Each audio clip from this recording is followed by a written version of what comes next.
São Miguel Arcanjo, defendei-nos no combate, sede o nosso refúgio contra as maldades e as ciladas do demônio. Ordena-lhe Deus, instantemente o pedimos, e vós, príncipe da milícia celeste, pela virtude divina, precipitai no inferno a Satanás e a todos os espíritos malignos que andam pelo mundo para perder as almas. Amém. Eu te peço, Espírito Santo, vem tocar o nosso coração, vem conduzir todo esse momento de ministração, vem tirar do nosso coração a dureza, vem tirar do nosso coração o orgulho, a vaidade, vem tirar do nosso coração a autossuficiência. Faz-nos barro mole que se deixa moldar pelo oleiro nesta manhã. Vem, Espírito Santo, acalmar as mentes agitadas, curar os corações feridos, que nós tiremos os olhos do nosso sofrimento, deixemos o vitimismo e comecemos a olhar para Deus, porque Ele é o centro, não os nossos problemas, não o sofrimento que atinge nossa mente, alma e coração. Rogai por nós, Santa Mãe de Deus, para que sejamos dignos das promessas de Cristo. Amém. João 16, 33. Eu gosto demais desse versículo, eu já preguei sobre ele várias vezes. E cada vez que a gente lê uma passagem, é interessante, né? Cada vez você está vivendo uma coisa diferente, então cada vez o seu entendimento da palavra é expandido, né, de alguma forma. Como dizia o filósofo Heráclito, ninguém mergulha no mesmo rio duas vezes, né? Se você mergulhou no rio agora, daqui a 5 minutos a água já se movimentou e já é outro rio. Então, cada vez que eu leio essa passagem, Deus fala comigo uma coisa diferente. Ontem, ela tocou muito meu coração. Só situando você, nós estamos aqui já naquilo que é chamado discurso de despedida. Então, nós estamos aqui há poucos dias da crucifixão de Jesus. Então, Ele está dando, imagina, no último momento da vida, você pressupõe que, por exemplo, se você vai conversar com uma pessoa que te ama muito, ela está para morrer, você pressupõe que ela não vai te falar, nossa, o Corinthians perdeu ontem, né? Porque ela vai te falar algo importante, algo tipo assim, é um testamento espiritual, né? Testamento emocional. Então Jesus estava falando algo muito importante para os discípulos, porque ele sabia que ele ia morrer. Isso aqui é poucos dias antes dele morrer. Então Jesus disse, ele foi falando antes, sobre as perseguições que os discípulos iam sofrer, etc. Aí no final ele disse, versículo 33, eu vos disse essas coisas para que em mim, guarda bem essa palavra, em mim, tenhais a paz. No mundo tereis aflições, mas tende coragem, ou em outras traduções, tende bom ânimo. Eu venci o mundo. Eu venci o mundo. Então veja bem, Jesus disse, olha, muitas dificuldades vocês vão enfrentar, muitas contrariedades vocês vão enfrentar. Mas no meio de tudo isso, vocês podem ter paz em mim. Não é? Tende coragem no meio das aflições, porque eu venci o mundo e vocês vão vencer também. Veja bem, gente, a gente tem que entender que a paz do cristão não está nas circunstâncias, a paz do cristão está em Jesus. A sua paz não pode depender das circunstâncias, a sua paz não pode estar nas circunstâncias, a sua paz tem que estar em Jesus. E é aquilo que eu dizia na oração. O sofrimento, muitas vezes, ele realiza o ofício de nos deixar muito egoístas. Você já percebeu que, às vezes, uma pessoa que está sofrendo, ela não vê nada, muitas vezes, né, além de si mesma, além dos seus próprios sofrimentos. A gente entende, a gente se compadece, mas eu preciso dizer, o seu sofrimento de hoje, a sua contrariedade de hoje, não é o centro da sua vida. O centro da sua vida é Jesus Cristo. Então, com todo carinho, né, a sua dor, o seu sofrimento, aquilo que está sendo difícil para você, eu entendo. Tem coisas que são difíceis para mim também, não é? Mas eu digo para você, tire os olhos desse sofrimento. Não caia no erro, é um erro hediondo da nossa parte, me perdoe a hipérbole, o vitimismo, né? Ficar com dó da gente mesmo, olha como eu sofro, olha como eu sou bom, olha como eu sou perseguido. Não é esse o caminho, isso não vai te levar a lugar nenhum, sabe? Não é essa postura que o cristão deve ter. Então, repito, Jesus está dizendo, para que tenhais a paz em mim, é nele que a gente tem a paz. A paz do cristão não está nas circunstâncias, está em Jesus. Com Jesus é possível ter paz mesmo em meio à guerra. Com Jesus é possível ter paz mesmo em meio aos piores combates da vida. Talvez você já começou essa segunda-feira cansada. pelos combates que você teve à noite, sonhos ruins, insônia, pelos combates que você teve no final de semana, o clima na sua casa não está bem, está pesado, são acusações, sua cabeça não está descansando porque você está devendo e não tem como saldar suas dívidas. Muitas tribulações, você poderia nomear aqui suas aflições, suas contrariedades, né? Mas Jesus está dizendo, é possível ter a paz se você estiver enraizado em mim. É possível ter paz, sabe? E olha, como eu disse, mesmo no meio da guerra, é possível ter paz com Jesus. E Jesus está sendo direto, no mundo vocês vão ter aflição. Todo ser humano tem aflição, sabia? Na vida. Mas nós cristãos, nós seguimos um Deus vitorioso, mas também um Deus crucificado. E há um montante de aflição que é depositado nos nossos ombros para que nós completemos na nossa carne o que falta à cruz de Cristo, como disse São Paulo aos Gálatas, né?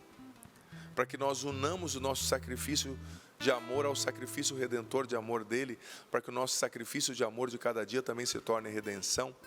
Mas eu vou explicar mais sobre essa palavra aflição. Jesus disse, no mundo terei aflições. A palavra que ele usou aqui, que São João escreveu, do grego, é a palavra thlipsis, que poderia ter sido traduzida como tribulação. No mundo tereis tribulações. Poderia ter sido traduzida como opressão. No mundo tereis opressões. Poderia ter sido traduzida como pressão, né? Você já percebeu que às vezes os problemas, eles realizam uma pressão sobre a gente, né? Parece que tem uma pressão na nossa mente. Talvez você está assim hoje. Parece que tem uma pressão. Eu dizia ontem na quaresma, nos 40 dias com São Miguel, na quaresma de São Miguel, que eu fiz ontem à noite, né? Tem domingo também, que o Senhor me revelava pessoas assim, vivendo situações sérias, sentindo pressionadas. Às vezes a aflição, ela te pressiona. E um outro sentido etimológico da palavra filipsis é a seguinte, é a sensação de você estar num lugar no qual você está experienciando uma forma de sufocamento. Um sufocamento, assim, por exemplo, você está num lugar apertado, você se sente meio sufocado, né? Então, Jesus está dizendo, no mundo você vai enfrentar pressão, tribulação, aflição, você vai se sentir muitas vezes sufocado pelos problemas. Jesus está sendo direto, ele não enganou a gente. Mas, gente, tudo isso que a gente vive não é sinal de abandono de Deus, pelo contrário. Isso é o campo de batalha da fé. Nós vivemos todos os dias uma grande batalha espiritual e uma grande batalha humana também. Quando não existe vencedor sem cicatriz, sem marcas. Por quê? Porque o combate é árduo. Se você está no meio do combate, tenha certeza que você está no caminho da vitória. É um combate, sermos íntegros, vencermos a nós mesmos, as nossas más tendências, os nossos defeitos, nosso temperamento, os defeitos do temperamento. É um combate você ser fiel ao seu matrimônio, eu ser fiel ao meu sacerdócio, eu ser um bom padre, você ser uma boa mãe, um bom pai, porque levar com a barriga é a coisa mais fácil, né? É um combate você dizer não às propostas desse mundo. É um combate você dizer sim ao amor e não ao egoísmo. É um combate você viver a esperança, a fé, o amor.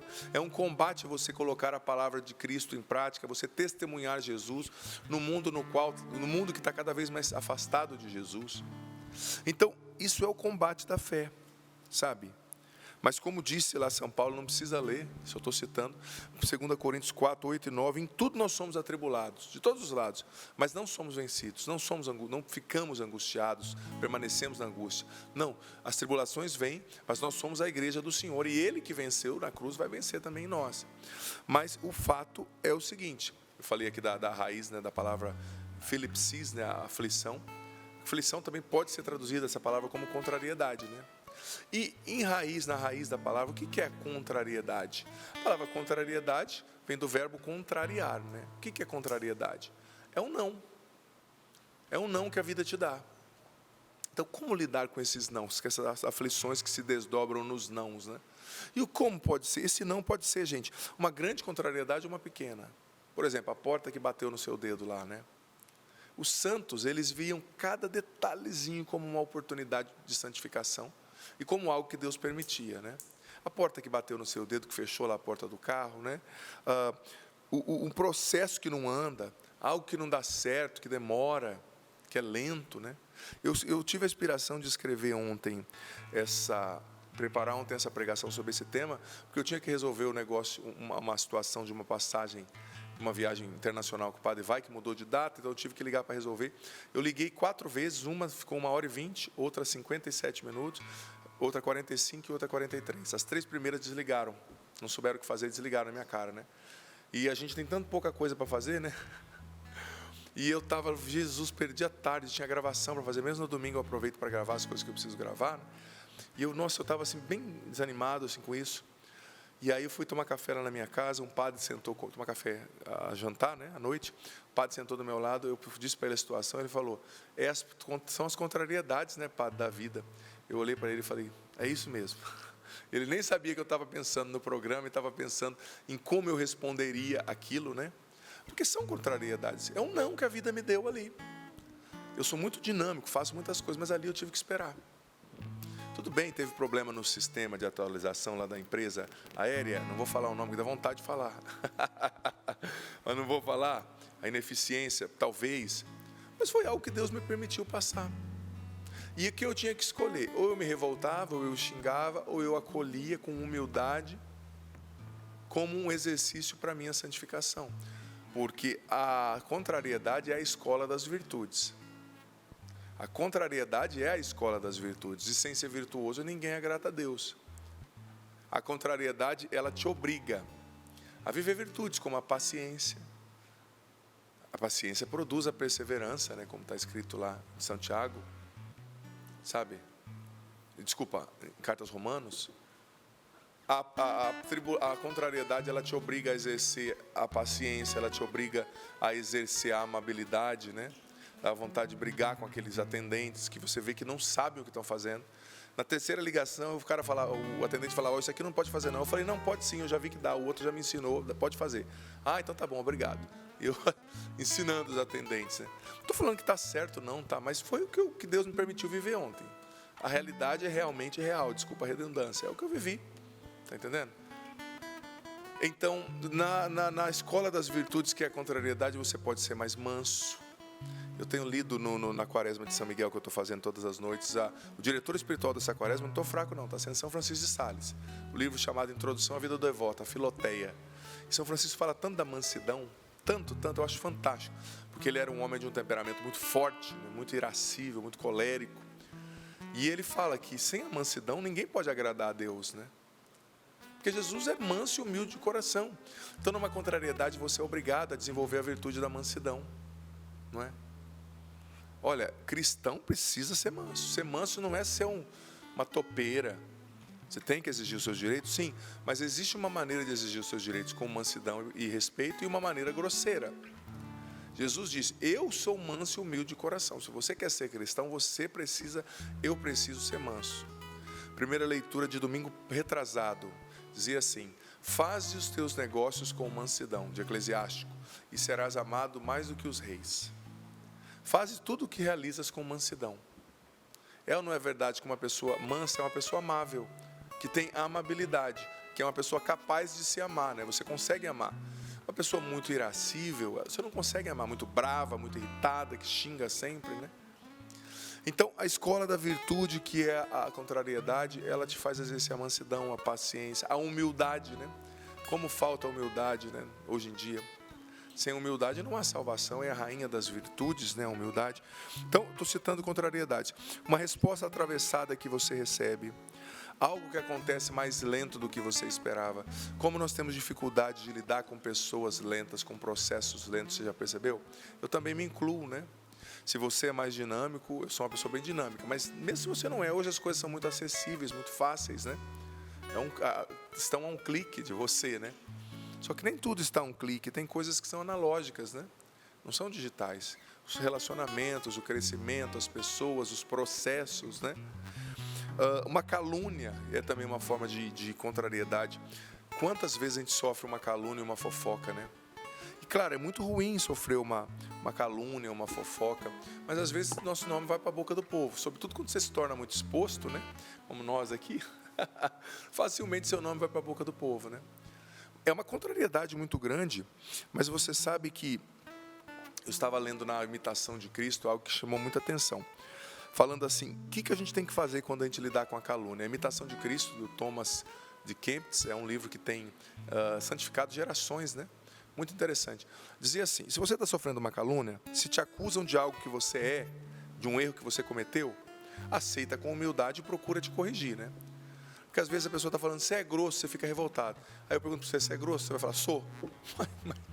Então, tudo bem, o outro não tem que falar, todo mundo tem direito à boa fama, mas diz a Imitação de Cristo, corrige em você aquilo que falam de você e que as pessoas têm razão. Corrige.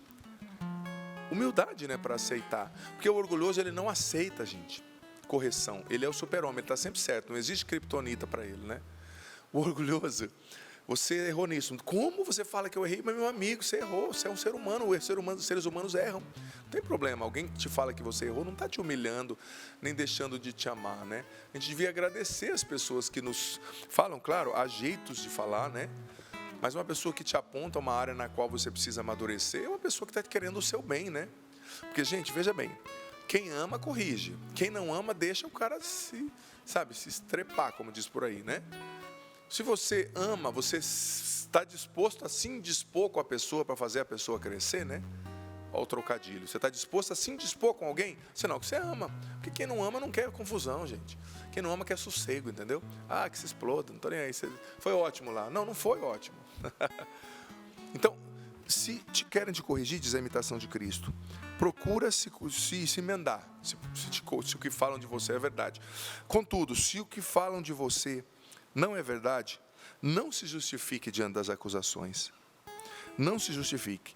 Porque se você se justifica, é sinal que você ainda é carnal e vive apenas para agradar os homens e não a Deus. Olha que forte isso aqui.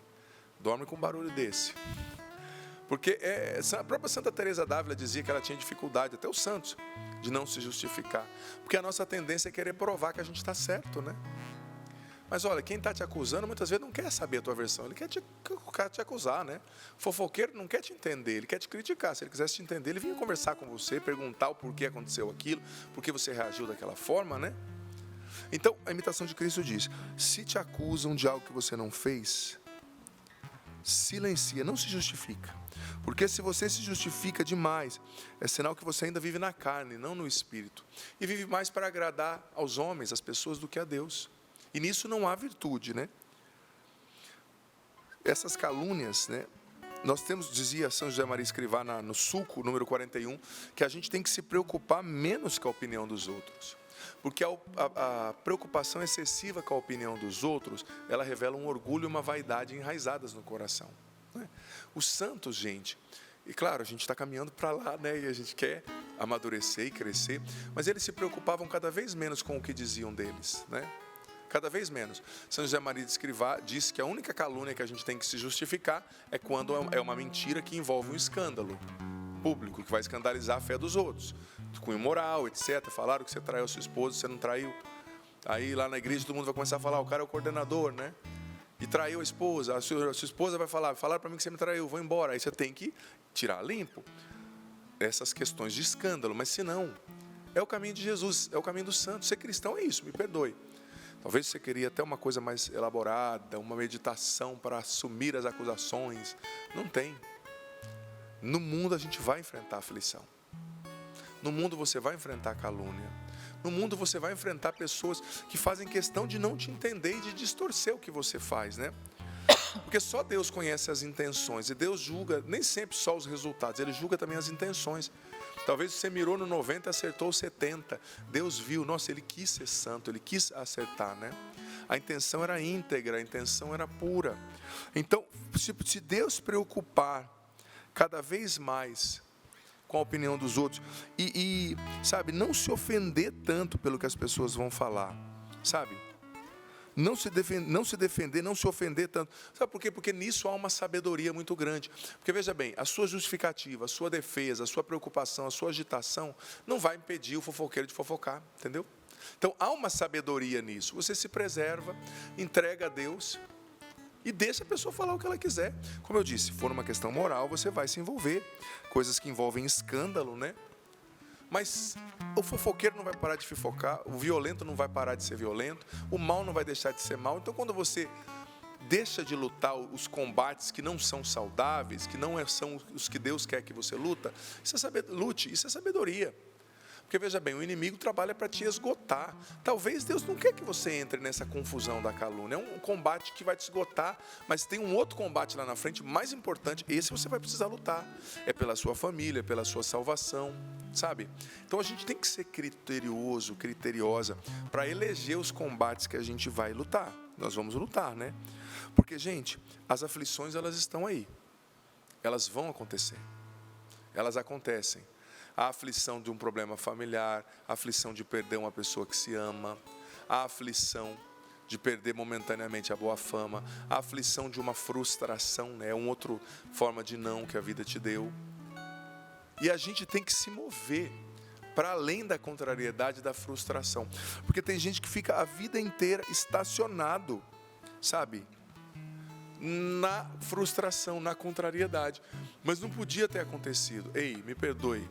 Aconteceu, tá? Aconteceu. O que aconteceu, está acontecido, né? Mas não podia ser assim. Ei, é assim.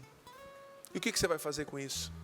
O problema não é o que aconteceu ou não aconteceu. O problema é o que você vai fazer a partir de agora. Com essa contrariedade, com algo que contraria você.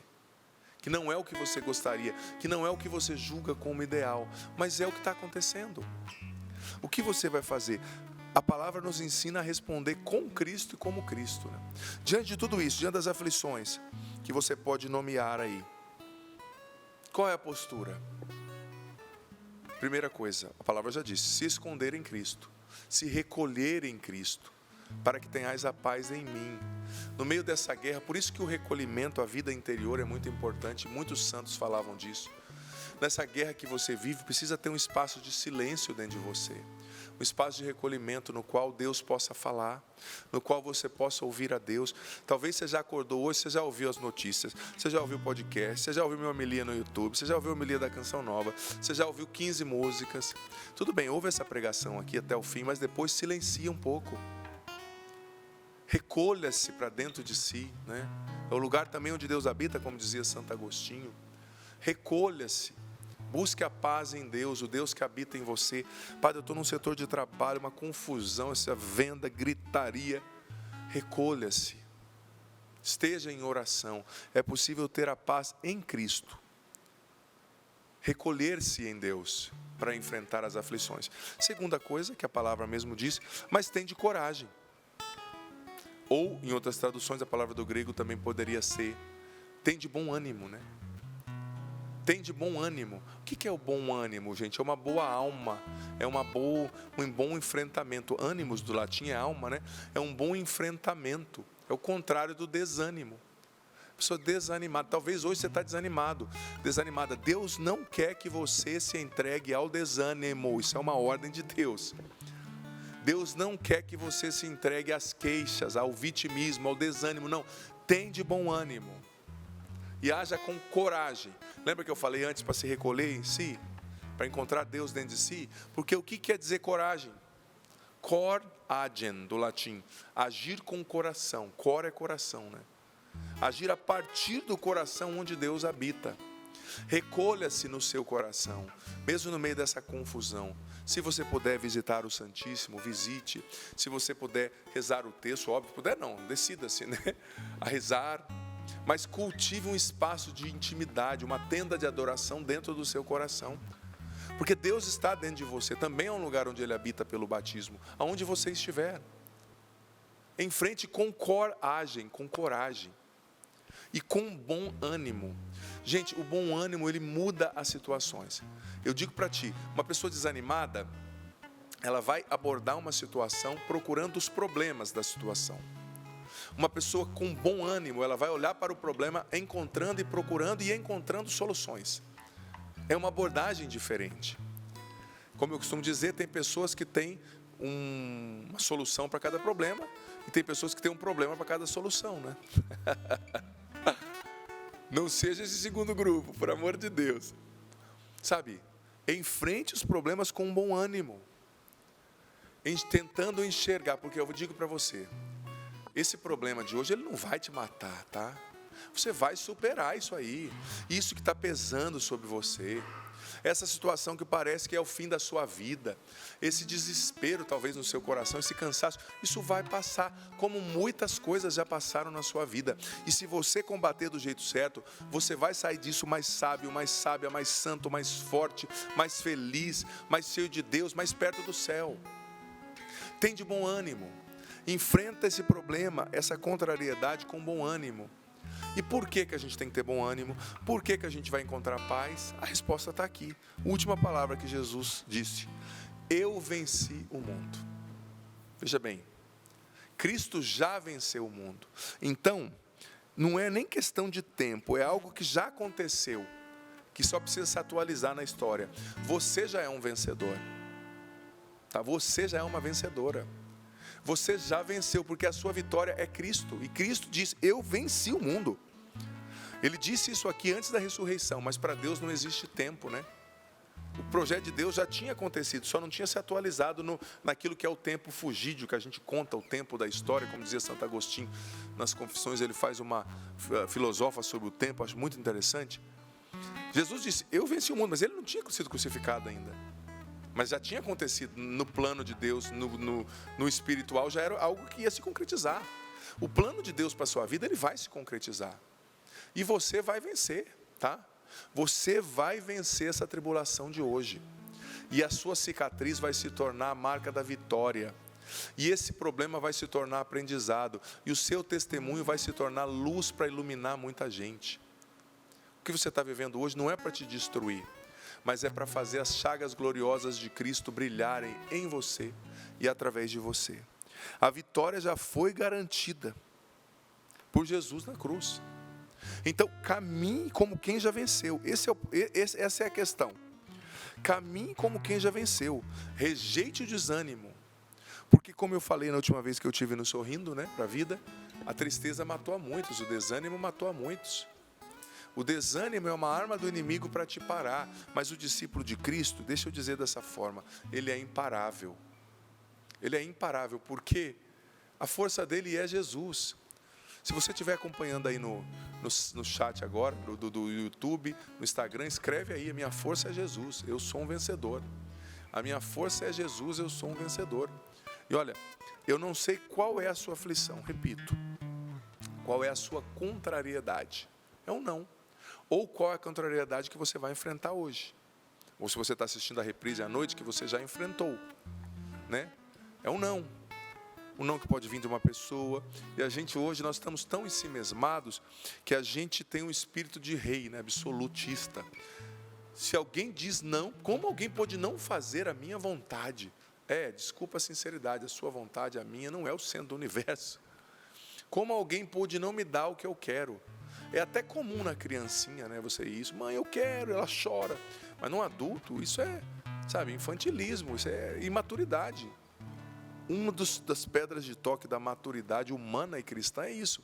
É você saber entender que a sua vontade pode ser retardada, né? Ela não tem que ser feita a todo momento. Mas tem gente com 40, 50, 60 anos agindo igual criança. Não dá o que a pessoa quer, a pessoa berra. O mecanismo do choro é outro. Talvez não é o choro igual da criança, mas é o choro do milindre, é o choro do brigar com o outro, do fazer a vida do outro um inferno. Eu pedi isso pro meu marido, ele não me deu, mas também agora a vida dele vai ser um inferno. E toda noite estou com dor de cabeça. Né? E outras coisas mais que não vem ao caso, tem criança assistindo. Mas enfim, entender, a minha vontade não é o centro. Porque às vezes a gente espera grandes cruzes, eu tenho percebido isso, grandes provações. Às vezes as grandes provações vão vir, mas às vezes são pequenas coisas, gente. Aquilo que são as purificações, Santa Teresinha falava, purificações passivas, né? Porque tem as purificações ativas, Santa Teresinha explicava, um jejum que você faz, um sacrifício, uma penitência. E tem as purificações passivas, que você não escolheu, mas Deus mandou, Deus permitiu. Essa fila, essa ligação que nem a minha ontem, que demorou um tempão, essa coisa que não aconteceu do jeito que você imaginava, um tratamento que você tem que fazer. Uma coisa, às vezes você está tão agitado e Deus permite uma coisa que vai ser uma bênção para você. Não é uma maldição, ela vai te desacelerar esse tratamento, esse ter que fazer essa terapia. Não é algo ruim, vai te desacelerar, vai te mostrar outras dimensões da vida, sabe? E tem dimensões da vida que a gente só percebe quando a aflição bate a porta do nosso coração, sabe? Parece que a bonança excessiva, ela nos cega. É interessante, né? Tanto que o livro do Eclesiástico diz que há mais proveito, muitas vezes, num velório do que numa festa, né? No velório, todo mundo para pensar na sua vida, no seu fim. E na festa, todos estão entorpecidos pelo prazer. Tem lugar a festa, claro, mas não dá para viver só nela, né? O velório também faz parte da vida. E aqui a metáfora serve para outras coisas. O velório das contrariedades, né? Das coisas que não aconteceram da maneira como eu gostaria. Você sabia? Em cada sonho seu que morre, há um sonho de Deus que nasce.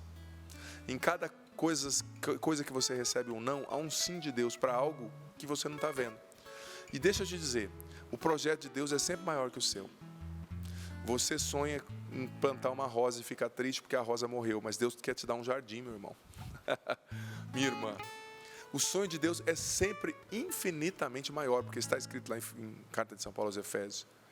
Deus quer nos dar mais do que a gente pode pedir ou pensar. Tem coisas que pela nossa limitação humana você não poderia nem pensar. Mas Deus já te vê chegando mais longe. Então não chore quando um sonho, uma meta morrer. Olhe para frente. Tem uma meta nova surgindo. Tem um projeto novo que Deus vai inspirar. Tem algo novo que Deus vai fazer. Tem um socorro vindo de onde você menos imagina. E Deus vai te fazer, sabe, alargar o seu projeto, alargar ali a estrutura da planta da casa que você ia construir, né? Ele vai te dar mais. Então confia. Essa palavra hoje é uma palavra de confiança, de renovo da fé, de renovar a fé, de renovar o ânimo, de não se deixar abater. Não se deixe abater. Não se entregue ao desânimo. Lute, enfrente a aflição de hoje com fé. O desânimo é uma arma do demônio para te parar. Não pare. Você é um vencedor em Cristo. Ele já garantiu a vitória para você através da fé. Senhor, nós te agradecemos por essa palavra. Te agradecemos porque já nessa segunda-feira, primeiro dia civil da semana, essa palavra está trazendo ânimo, libertação, cura para muitas pessoas. Obrigado porque o Senhor está levantando muita gente através dessa palavra. O Senhor está curando corações. Obrigado porque o Senhor visita agora pessoas que estavam desanimadas diante da depressão, diante desse desânimo da vida. Obrigado porque o Senhor agora está levantando pessoas que estavam prostradas. Pessoas prostradas no desespero. Pessoas chorando com vitimismo. Porque algo que elas queriam não aconteceu. Senhor, nos liberta da visão reduzida muitas vezes, que nos faz nos focar somente no que nós perdemos. O Senhor é um Deus de abundância, o Senhor é um Deus que sempre tem mais. O teu sonho para nós é maior, é melhor do que aquilo que a gente podia pedir ou pensar. O Senhor tem sempre o melhor, o Senhor não desistiu de nós. Se a luz na nossa vida escureceu, o Senhor quer, o Senhor pode nos levantar. Obrigado, Senhor, porque a nossa vitória, a nossa bênção vai chegar, já está nas tuas mãos. Obrigado, Senhor, porque somos vencedores pelo poder do teu nome. O Senhor está tocando nesse momento muitas pessoas que tinham perdido totalmente a coragem de lutar. Você tinha entregado os pontos no seu casamento. Você não se cuidava mais, você já não fazia nada de bom para o seu marido, para a sua esposa, você não cozinhava, você não buscava agradar, fazer o bem, mas tinha se entregado ao desânimo, ao amargor. O Senhor está te dizendo, luta, o seu casamento ainda não acabou. Pessoas sofrendo perseguições no trabalho, hoje o Senhor te deu uma arma. Não se justifique, deixe Deus te defender, reze por aqueles que te caluniam, isso é cristianismo. O Senhor também está tocando pessoas que estão fazendo tratamentos médicos. Uma pessoa em especial, uma mulher, seja uma senhora, você está fazendo um tratamento longo, seu nome é Bárbara, o Senhor está tocando você e dizendo, tenha fé, é no processo que a cura, que a restauração acontece. Mães que perderam filhos também estão sendo tocadas. É compreensível a sua dor, filha, mas você não pode entregar os pontos. Lute, tem de bom ânimo, combata o bom combate. Se você está aqui ainda nessa vida é porque a sua hora não chegou. Vá para frente. Pessoas também sofrendo pelo término de relacionamentos, o Senhor está tocando agora. O Senhor está consolando você.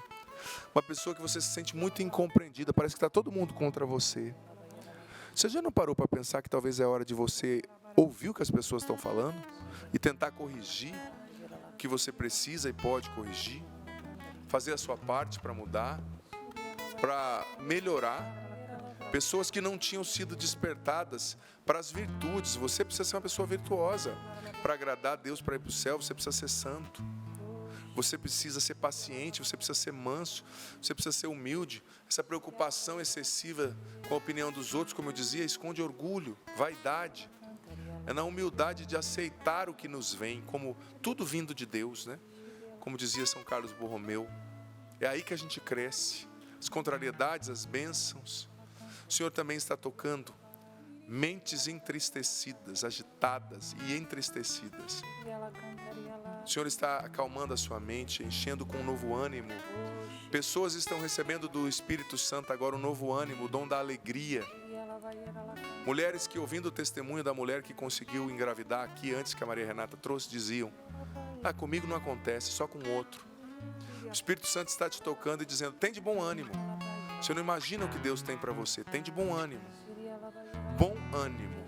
Enfrentar com uma boa perspectiva, com esperança, com coragem. O Senhor também está tocando um homem, seu nome é Flávio. Você tem muitas dívidas. Você pegou dinheiro emprestado de uma pessoa e pegou dinheiro de outra pessoa para pagar a pessoa que você emprestou. Você está sentindo uma dor profunda na clavícula do lado esquerdo, na coluna, no pescoço. O Senhor está curando você e dizendo: meu filho, confia em mim e faz as coisas do jeito certo, na verdade, sem calúnia, sem mentira, sem fofoca. Diga para os seus credores o que você os deve, combine uma forma de pagar, venha para a verdade que eu vou consertar a sua vida, diz o Senhor. Pessoas sendo libertas também do espírito de fofoca. Parece que você tem prazer de falar da vida dos outros, falar até de pessoas que são consagradas a Deus, padres, religiosos. Não acho que isso é normal. Às vezes até em pessoas que são consagradas a Deus, a gente trata a fofoca, a calúnia como se fosse algo normal. Isso é um pecado grave, porque as pessoas têm direito à fama, à boa honra. O Espírito Santo está tocando muitos corações nesse momento, muitas mentes.